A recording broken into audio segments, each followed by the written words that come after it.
முதலாவதாக நீங்க முருகனுடைய பக்தராக மாறுகிறீங்க, முருகன் மேல ரொம்ப தீவிர அன்பு உங்களுக்கு வருது அப்படின்னு அவருடைய நினைவு அதிகமாக இருக்கும். எதற்கெடுத்தாலும் நீங்க முருகா முருகா முருகா அப்படிங்கிற நாமத்தை சொல்ல ஆரம்பிப்பீங்க. அவருடைய அன்பு அவருக்கு மேல உங்களுக்கு அன்பு வந்து அதிகமாகும். அவரை அனுதினமும் நீங்க நினைத்து கொண்டுதான் மிகவும் 2வது முக்கியமான காரணம் என்ன அப்படின்னா, உங்களுக்கு வந்து முருகனுடைய தோற்றம் வந்து உங்களுடைய மனசுல வந்து பதிஞ்சுக்கிட்டே இருக்கும்.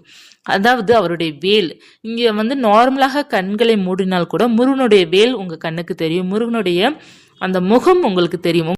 அப்படி இருந்தாலும் நீங்க முருகனுடைய தீவிர பக்தர்களாக ஆக போறீங்க அப்படிங்கிறது 100% உண்மை.